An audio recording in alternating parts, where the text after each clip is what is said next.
Hello everyone, welcome back to my channel. So if you are new here, then I'm Sakshi Dalal, a final year MBBS student. तो आज हम बात करेंगे कि ऐसे time table की जिसको अगर आप फॉलो कर लोगे ना तो गारंटीड आपका सिलेक्शन होगा। 650 प्लस मार्क्स तो आ ही जाएंगे। और ये बात मैं नहीं कह रही, ये बात जब आप फॉलो करोगे ना टाइम टेबल को, एक महीना फॉलो करो। वो कहते हैं 21 डेज चैलेंज, तो एक बार इस टाइम टेबल को 21 डेज के लिए फॉलो करके देखो, खुद में ये लगेगा कि हाँ यार मैंने पढ़ा है, मैं सिलेक्शन डिजर्व करता हूँ। और ये टाइम टेबल कुछ हवा में नहीं बना दिया गया है, ये टाइम टेबल मैंने फॉलो किया था when I was preparing for NEET. और ये टाइम टेबल सबके लिए एप्लीकेबल है, चाहे आप ऑनलाइन कोचिंग ले रहे हैं, ऑफलाइन ले रहे हैं, या फिर आप पार्शियल ड्रॉपर हैं, या फिर कुछ भी आप कैसे भी प्रिपेयर कर रहे हैं। So let's talk about the time table. So time table का ऐसे यार देखो, टाइम टेबल ऐसा नहीं होना चाहिए कि आप टाइम टेबल को सिर्फ स्टार्टिंग के 1 महीने फॉलो कर रहे हो, 2 महीने फॉलो कर रहे हैं। कुछ स्टूडेंट तो बस हफ्ते के लिए फॉलो कर पाते हैं। अगर आप टाइम टेबल इतनी मेहनत कर रहे हो ना कि आपने 10 मिनट लगा रहे वीडियो को देखने के लिए, तो आपके अंदर इतना डेडिकेशन होना चाहिए कि आप पूरे साल और टाइम टेबल फॉलो करोगे। हाँ, कई दिन ऐसे होते हैं जहाँ पे हम टाइम टेबल को फॉलो नहीं कर पाते क्योंकि कंसिस्टेंट नहीं रह पाते, ग्राफ ऐसे ऐसे चलता है। लेकिन जिस दिन आपका टाइम वेस्ट हो गया, लेट अस सपोज कि आज आपके 4 घंटे वेस्ट हो गया, लेकिन अगर 4 घंटे के बाद आप ये सोच रहे हो कि इतने घंटे वेस्ट हो गए, वो नहीं करना। 4 घंटे के बाद फिर से उठ जाना कि चलो जितना टाइम वेस्ट हो गया, अब मेरे को दोबारा पढ़ना है। तो अगर ये डेडिकेशन दिखाओगे तो टाइम टेबल फॉलो कर पाओगे, लाइफ में कंसिस्टेंसी बना पाओगे और एक मेडिकल कॉलेज तक का सफर तय कर पाओगे, अगर एक आपके अंदर डेडिकेशन है। So let's talk about the time table. तो सबसे पहले बात करते हैं कि आपकी क्लासेस होंगी या फिर ऑनलाइन क्लासेस होंगी, ऑफलाइन क्लासेस होंगी, जिसमें भी आप जाते हैं। लेट अस सपोज 9 o'clock आपकी क्लासेस शुरू होते हैं। ये स्पेशली क्योंकि most of students online class लेते हैं, तो मैं यकीन बैच का जो टाइम टेबल है वो बता रही हूँ। फॉर एग्जाम्पल 9 to 10:45 आपकी फिजिक्स की क्लास है, 11 to 12:45 आपकी केमिस्ट्री क्लास है, उसके बाद 1:15 to 3 o'clock आपकी बायो की क्लास है। उसके बाद 3 o'clock तक हम सब फ्री हो जाते हैं क्योंकि 3 o'clock तक मोस्टली कोचिंग इंस्टीट्यूट की क्लासेस खत्म हो जाती हैं। तो इसमें आपको करना क्या है, देखो एक तो सबसे पहली बात, अगर आप क्लास में जा रहे हो ना तो उस क्लास का मैक्सिमम यूटिलाइजेशन करो। अगर आप क्लास ज्वाइन कर रहे हो तो आप जब टीचर आपको पढ़ा रहा है, अगर ऑनलाइन अटेंड कर रहे हो तो जब टीचर आपको पढ़ा रहा है मैक्सिमम ट्राई करो कि आप वहीं की वहीं याद करो। ऐसा नहीं कि आपको 100% चीजें याद करनी, एटलीस्ट ऐसा करना है कि आप उस टॉपिक से गो थ्रू हो जाओ कि हाँ अब अगर मैं जाके इसको घर पे रिवाइज करूंगा या करूंगी तो मेरे को ज्यादा टाइम नहीं लगना है। सबसे पहली बात, क्लास में focus is very important, very important. मैं बायो में जब टीचर पढ़ाते थे मैं 80% वहीं पे याद करके आती थी। याद नॉट इन द सेंस कि अगले दिन मुझसे पूछोगे तो शायद मुझे 100% चीजें याद होगी, बट इतना होगा कि हाँ मोस्ट ऑफ क्वेश्चंस के मैं आंसर दे सकती हूँ उस टाइम पे। तो मैं घर पे जाके जब बायो रिवाइज करती थी ना तो मुझे आधा घंटा लगता था, सिर्फ आधा घंटा। और जो अगर जिस दिन क्लास में ध्यान नहीं होता था, क्योंकि कई बार ऐसे भी होता है क्लास में ध्यान नहीं होता, उस दिन 2 घंटे पूरे लग जाते थे। तो क्लास में अच्छे से सुनो, अच्छे से नोट्स बनाओ। ऐसा नहीं बस टीचर पढ़ा रहे हैं ऑनलाइन बस पढ़ते जा रहे हैं, नोट्स बनाओ क्योंकि एंड ऑफ द ईयर को आपको सिर्फ वो नोट्स पढ़ने हैं। वो लेक्चर दोबारा देखने जाओगे ना बहुत टाइम वेस्ट हो जाएगा। देन उसके बाद 3 बजे तक हम सब फ्री हो गए हैं। 3 से 4 हम रेस्ट लेंगे, एक प्रॉपर, जब आप घर सो सकते हैं, घर में बात कर सकते हैं, आप गाने सुन सकते हैं, जो भी आपको करना हो वो करो। 4 बजे से लेके 6 बजे तक फिजिक्स पढ़ेंगे हम। यहाँ से डेडिकेशन बनाओ, यहाँ से परफेक्ट टाइम टेबल। 4 से 6 फिजिक्स के नाम करने हैं तो करने हैं। अब इस टाइम 4 से 6 2 घंटे का जो टाइम है, इसमें आपको फिजिक्स सॉल्व करनी कैसे है। देखो यार, फिजिक्स के पीछे ऐसा नहीं है कि फिजिक्स बहुत डिफिकल्ट होती है। सबसे पहले मैं फिजिक्स क्यों बता रही हूँ कि सबसे पहले ज्यादा डिफिकल्ट सब्जेक्ट करोगे तो पूरे दिन में ऐसे रहेगा शाम तक कि हाँ यार फिजिक्स तो हो गई, एटलीस्ट जो मुश्किल सब्जेक्ट था वो तो हो ही गया। तो फिजिक्स में सबसे पहले जो आपके नोट्स हैं उनको पढ़ो। अब किसी के पास नोट्स नहीं होते और वो पूछते हैं कि डायरेक्ट क्वेश्चन सोल्व कैसे होंगे यार, नोट्स तो करने पड़ेंगे। अगर आप कहीं ऑनलाइन कोचिंग ले रहे हो, यूट्यूब से देख लो कोई वीडियो, लेकिन नोट्स बनाओ, नोट्स पढ़ो। नोट्स आप जब आप बना रहे होते हो ना, उस नोट्स को इस तरीके से बनाओ कि आपका नोट्स मैक्सिमम आधे घंटे में या 1 घंटे में मैक्सिमम टाइम लगे। उसके बाद आप क्वेश्चन सोल्व करो क्योंकि आपको इसी 2 घंटे में अपना पढ़ना भी है, इसी 2 घंटे में आपको क्वेश्चंस भी लगाने, इसी 2 घंटे में आपको उनको एनालाइज भी करना है। तो आपको फिर क्या करना है, आधे घंटे मान लो आपने नोट्स पढ़े फिजिक्स के, उसके बाद जो 1.5 घंटा बच गया या 45 मिनट्स बच जाएंगे मैक्सिमम, तो इतना टाइम तो बचेगा ही आपके पास। उसमें आपको फिजिक्स के क्वेश्चन सोल्व करने हैं और क्वेश्चन सोल्व सारे के सारे करने हैं। ऐसा नहीं है कि हाँ आज 4 क्वेश्चन सोल्व किए, आज 5 क्वेश्चन सोल्व किए। At least 20 to 45 question daily 45 questions physics के कर लोगे ना, फिजिक्स इतनी इजी लगने लगेगी ना यार कि फाइनल एग्जाम में जब बैठोगे ना तो फिजिक्स के क्वेश्चंस ऐसे मार्क होंगे आपसे। लेकिन अगर आपने डेली क्वेश्चन प्रैक्टिस नहीं कर रहे हो तो चाहे पेपर आता भी होगा, आपको इतना पैनिक अटैक आ जाएगा फिजिक्स करते हुए कि फिजिक्स के क्वेश्चन सॉल्व होंगे, कॉन्फिडेंस नहीं रहेगा फिजिक्स सॉल्व करने का। तो फिजिक्स का बेस्ट पार्ट क्या है कि आपको नोट्स पढ़ने, डीपीपी के क्वेश्चन लगाने, देन उसके बाद उनका एनालिसिस करना और नेक्स्ट डे ही अपने सारे डाउट्स लेके आने हैं अपने टीचर से। डाउट कभी भी डाउट का ऐसे पूरा बोरा भर मत भरो कि हाँ कब 1 हफ्ते बाद पूछेंगे, 2 हफ्ते बाद पूछेंगे। आज डाउट आए, कल डाउट पूछ लिए। कल डाउट आए परसों पूछ लिए, ऐसे आपको अपनी पूरी फिजिक्स सॉल्व करनी है।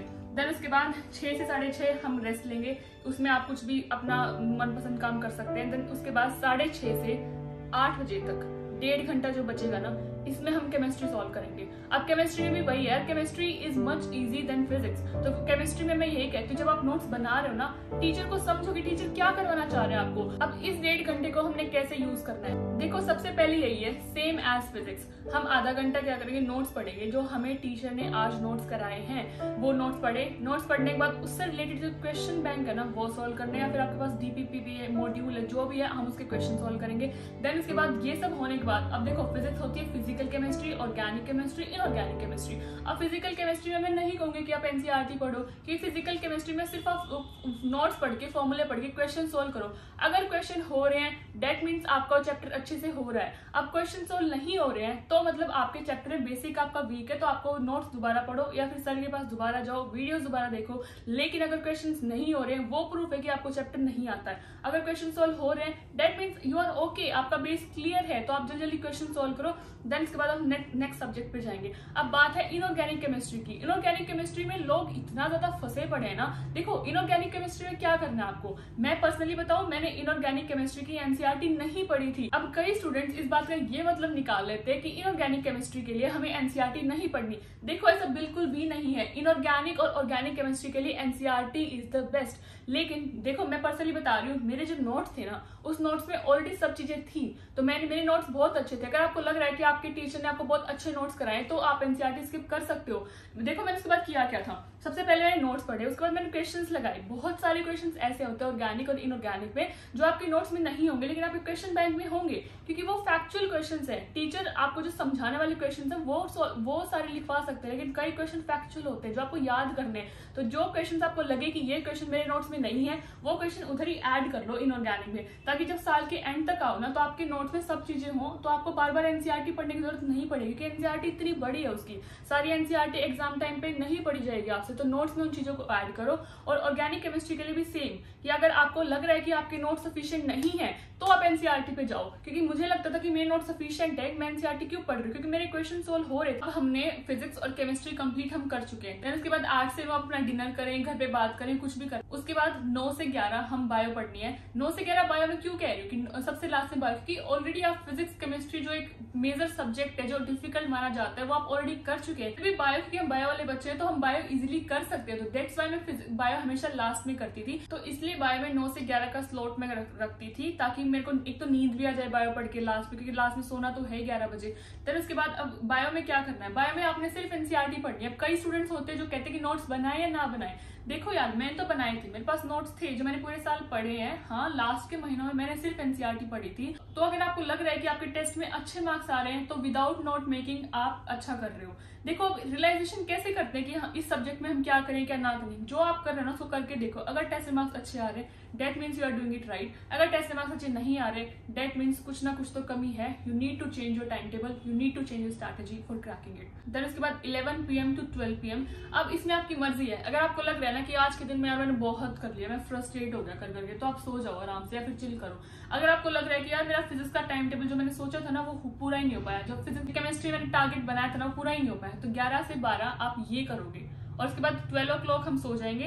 सो जाने के बाद सुबह 7 बजे उठना है। सुबह 7 बजे उठने के बाद आपको 7 to 7:45 ब्रेकफास्ट करें, फ्रेश हो, नहा धो के आराम से बैठ जाना है। अब सुबह उठते ही नहीं पढ़ना, आपको नहा धो के आराम से पढ़ना ताकि आपका माइंड थोड़ा फ्रेश हो जाए। वरना यार ऐसे कैसे पढ़ने बैठ जाते हो, उसके बाद नींद आती है और फिर क्या पढ़ भी रहे हो, नींद भी नहीं ले रहे हो, ऐसे बस लटके ले रहे हो। तो ऐसे नहीं करना है, आराम से बैठ जाओ। देन बट 7:45 to 8:45 अपना रिवीजन करना है। क्या रिवीजन करना है उस टाइम पे, जो अभी क्लास में कल हुआ था ना वो आपको अभी रिवाइज करना है। कि क्लास से पहले आपको सब रिवाइज करके जाना है, ताकि इस क्लास में जो टीचर आज पढ़ाए ना वो आपको पिछला सारा याद हो जाए, पिछला आपको सारा पता हो कि हाँ ये कराया था। अगर ये तरह सब कर लोगे ना कॉन्फिडेंस आएगा आज की क्लास में भी समझ में आएगा आपको सब चीजें।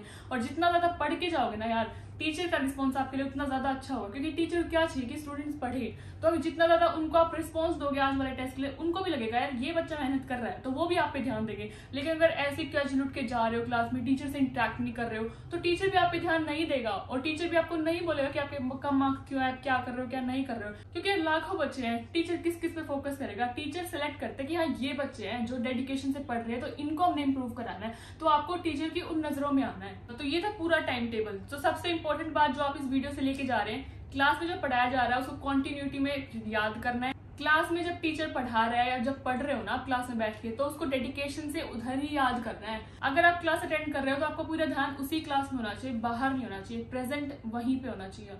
आप वहीं पे प्रेजेंट होने चाहिए कि आपको ज्यादा रिवीजन में टाइम वेस्ट ना करना पड़े अपने घर पे जाके। तो these are all the points. अगर ये फॉलो कर लोगे ना यार, आपकी 6 घंटे की सेल्फ स्टडी ऑलरेडी हो चुकी है और आप ऊपर से क्लास में भी कॉन्सेंट्रेशन से पढ़ रहे हो, दिस इज सफिशियंट। तो इसी के साथ 6 घंटे की आप सेल्फ स्टडी कर चुके हो and this is sufficient for cracking NEET. देखो पढ़ने की तो कोई टाइम नहीं होता, मैं वही कहती हूँ कि अपना मैक्सिमम पढ़ो। ऐसा नहीं 6 घंटा पढ़ना है, 7 घंटा पढ़ना है, 4 घंटा पढ़ना है, अपना मैक्सिमम पढ़ना है। जितना पढ़ सको ना उतना पढ़ना है, क्योंकि अगर जितना ज्यादा पढ़ोगे उतनी अच्छी रैंक आएगी। अब क्योंकि फिजिक्स और केमिस्ट्री आपकी रैंक डिसाइड करते हैं, बायो आपका सिलेक्शन डिसाइड करती है। बायो अच्छा करो, पहले सिलेक्शन कंफर्म करो, तो इसके बाद फिजिक्स केमिस्ट्री इंप्रूव करो, अपनी रैंक इंप्रूव करो। पढ़ने का कोई टाइम नहीं होता, कोई टाइम टेबल नहीं होता।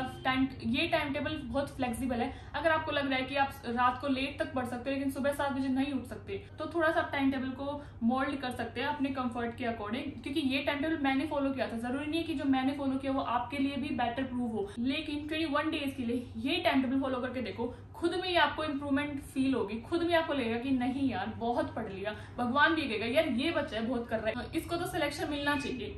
तो भगवान के मुंह से बुलवा दो एक बार कि हाँ भाई ये बच्चा कर रहा है मेहनत। तो 21 डेज के लिए ये टाइम टेबल फॉलो करके देखो। और ये ऐसा नहीं कि सिर्फ 21 डेज के लिए आप कर रहे हो, एक बार 21 डेज के लिए कर गए तो उसके बाद खुद ही आपका शेड्यूल बन जाएगा कि हाँ ये इतना मैंने करना पड़ेगा। और यार देखो सिलेक्शन लेना है ना तो इतना पढ़ना पड़ेगा।